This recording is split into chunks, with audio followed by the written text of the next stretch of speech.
आप जैसे जैसे आगे बढ़ते जाओगे, आप जैसे जैसे शिव भक्ति की ओर बढ़ते जाओगे, आप जैसे जैसे भजन की ओर बढ़ते चले जाओगे, वैसे वैसे लोग आपको नीचे की ओर दबाने का प्रयास भी करेंगे।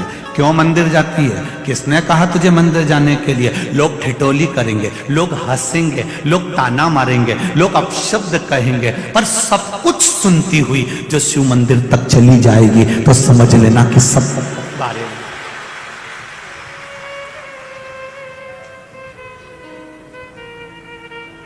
पतंग और पद जब बढ़ता है तो काटने वालों की संख्या भी बढ़ जाती है, निश्चित है।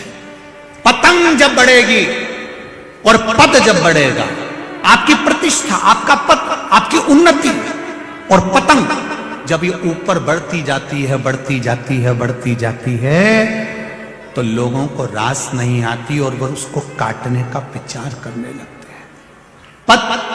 पतंग बढ़ रही है, उसे बढ़ने दीजिए। आप अपनी डोर बस भोलेनाथ जी के हाथ में छोड़,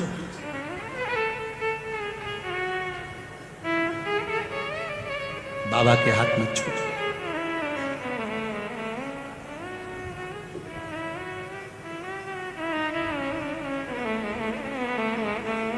उसकी कृपा जब होगी तब सुख मिलेगा। बेलपत्र ढूंढने के लिए अशोक सुंदरी गई, बेलपत्र ढूंढने के लिए अशोक सुंदरी की 100 बेटियां गईं, बेलपत्र ढूंढने के लिए अशोक सुंदरी के पुत्र गए, बेलपत्र ढूंढने के लिए दामाद भी गया, पर शिव भक्ति, पार्वती जी को कुछ लीला करना थी, बेलपत्र नहीं मिली, नहीं मिली बेलपत्र।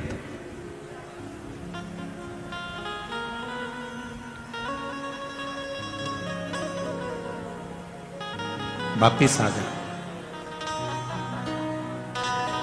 पार्वती जी ने पूछा, शिवरात्रि है, तुम्हें बेलपत्र नहीं मिली कहीं? नहीं, बेलपत्र नहीं। तब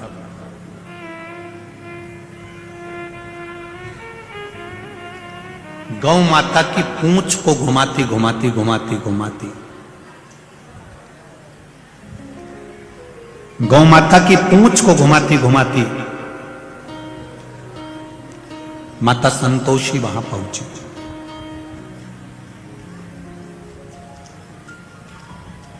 जब गौ माता की पूंछ घुमाती घुमाती माता संतोषी वहां पहुंचती है, संतोषी ने देखा दादा दादी कह रहे हैं,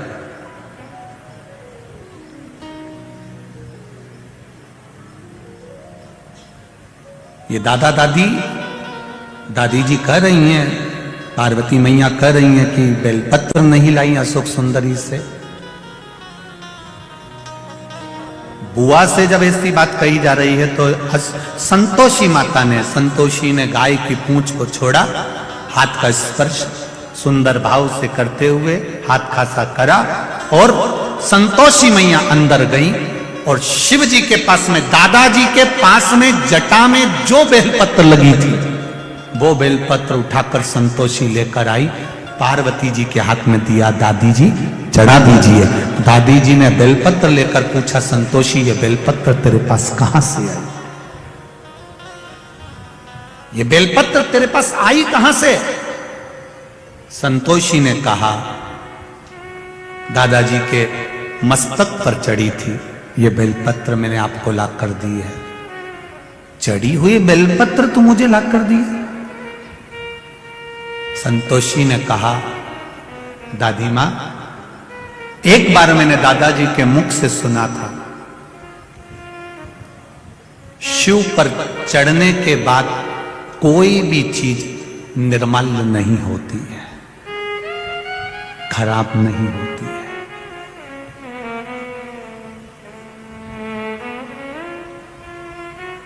भगवान नारायण भगवान के चरण से निकली है गंगा, विष्णु पदी कहलाई है। भगवान विष्णु के चरण से निकली हुई गंगा विष्णु पदी कहलाई है। शंकर जी के ऊपर चढ़ गई तो गंगा भी कहती है मेरा कल्याण हो गया, अब मैं कल्याण करने वाली हो गई। विष्णुपदी कर रहे, शहद मक्खी का झूठा है।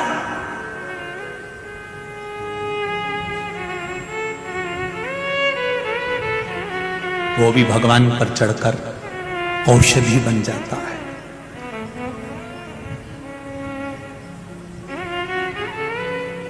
वो भी औषधि बन गई। मेरे शंकर भगवान पर जो चढ़ा वो शुद्ध और आनंदित हो गया।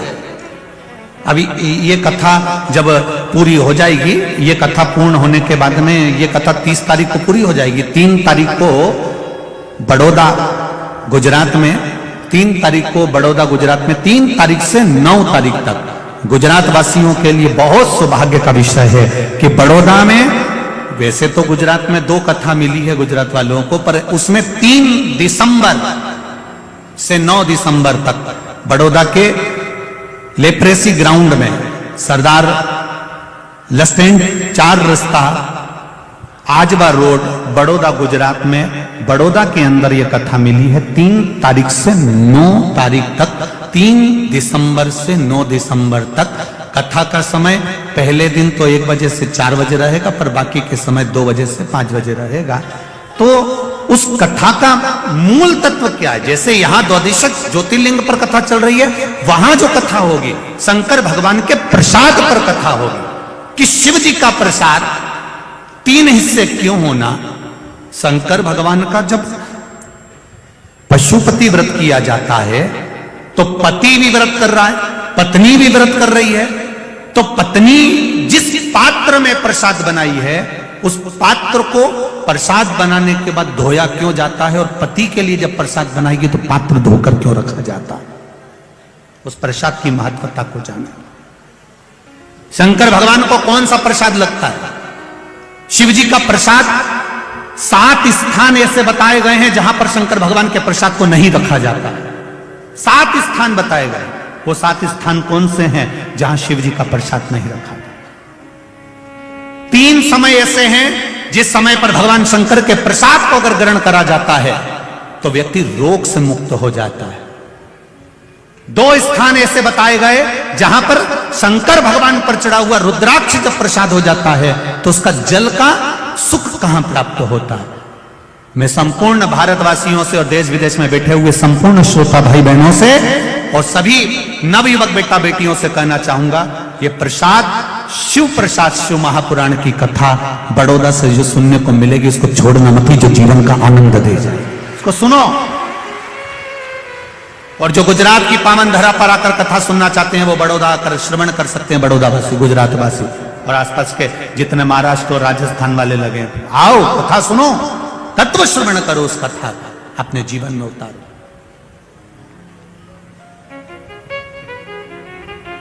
समझो उस प्रसाद की महत्वता क्या है, उस प्रसाद की मूलता क्या है, क्यों पीपल के वृक्ष के नीचे रखा हुआ प्रसाद का क्या महत्व होता है, आंवले के वृक्ष के नीचे रखा हुआ प्रसाद का क्या महत्व होता है, बट वृक्ष के नीचे रखे हुए प्रसाद का क्या महत्व होता है, उसकी महत्वता, तुलसी के क्यारे के पास में कटोरी में रखे हुए प्रसाद का क्या महत्व होता है, उसको समझना है ना। बहुत भ्रम फैला रखा है लोगों ने, शिव जी पर चढ़ा हुआ ये प्रसाद नहीं खाना है तो ऐसा नहीं करना है। हम उसको समझें शिव महापुराण के माध्यम से, उसकी महत्वता को समझें। महाराज शिव भक्ति का तो बड़ौदा वालों करो तैयारी, आ रहे कुबेर भंडारी, यही बाबा की कृपा है, शिव कृपा। ये तो बाबा की करुणा है। दिसंबर में ये कथा मिली है और फिर जनवरी में शायद पावागढ़ रहेगी, ऐसा कुछ है। जनवरी माह में शायद पावागढ़ की पावन धरा पर मां अंबे की पावन धरा पर कथा रहेगी। पावागढ़ में तो इतनी जगह नहीं, तो थोड़ा 5-6 किलोमीटर आगे कथा स्थल लिया गया है, उसका भी स्मरण शिव भक्ति की ओर चले।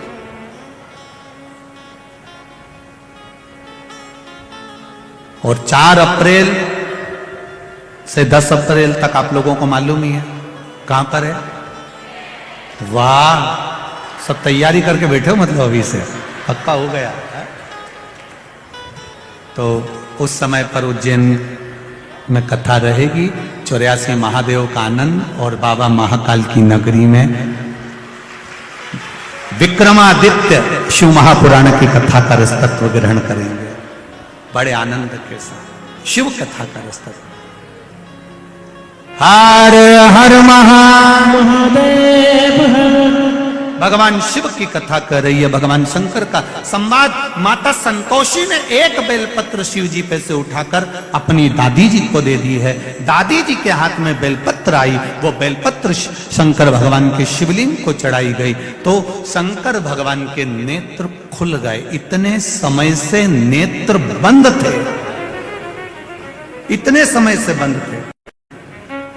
संतोषी का संतोष परम धन है और संतोषी माता का परम धन हमको बताता है कि केवल 33 कोटि देवी देवता में एक मेरे महादेव ऐसे हैं जिन पर चढ़ी हुई बेलपत्र उठाकर धोकर आप वापिस चढ़ा दो, शिव जी उससे भी प्रसन्न हो जाते।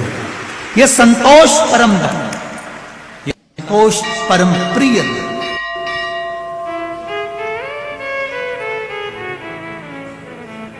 और संतोष परम प्रिय धन का आनंद भी यही है।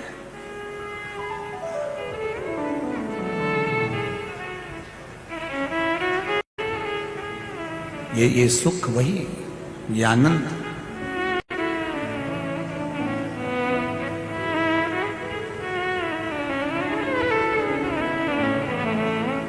महाराज जब अशोक सुंदरी ने यह बात का प्रसंग लिया, अशोक सुंदरी के जीवन में ये सुख मिल गया और वो पहचान गई कि बेलपत्र समर्पण का क्या फल है।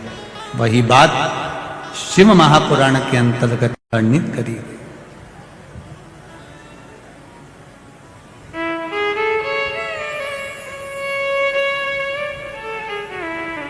तेरे डमरू की धुन सुन के मैं काशी नगरी आई हूँ। तेरे डमरू की धुन सुन के मैं काशी नगरी आई हूँ। तेरे डमरू की धुन सुन के मैं काशी नगरी आई हूँ। तेरे डमरू की धुन सुन के मैं काशी नगरी आई हूँ। मैं काशी नगरी आई हूँ। मैं काशी नगरी आई हूँ। मैं काशी नगरी आई हूँ। मैं काशी नगरी आई हूँ। मैं काशी नगरी आई हूँ। मैं काशी नगरी आई हूँ। मैं काशी नगरी आई हूँ। मैं काशी नगरी आई हूँ। मेरे बोले ओ बम बोले मैं काशी नगरी आई हूँ। मेरे बोले ओ बम बोले मैं काशी नगरी आई हूँ। जितना पंडाल में है, जितने पंडाल के बाहर है, दोनों हाथों से आनंद के साथ, भाव के साथ। आग लगे बस्ती में अपन रहो, जो हो।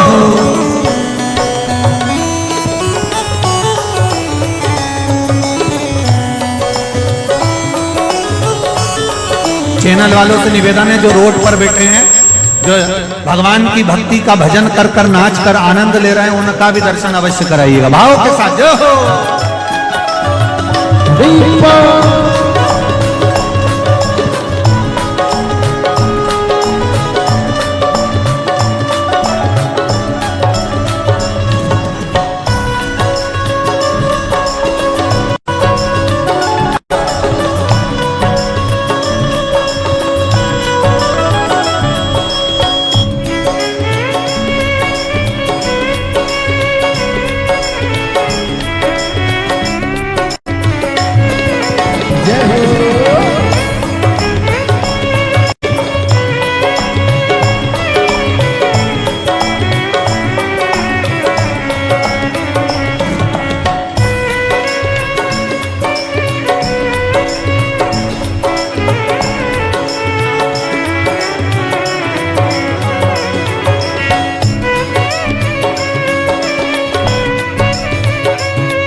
गंगा है। सुना है हमने ओ भोले तेरी काशी में गंगा है। सुना है हमने ओ भोले तेरी काशी में गंगा है।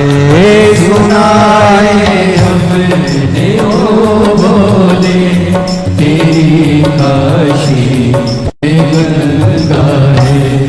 उसी गंगा को नहाने को मैं काशी नगरी आई हूँ। उसी गंगा को नहाने को मैं काशी नगरी आई हूँ। मेरे भोले ओ बम भोले मैं काशी नगरी आई हूँ। मेरे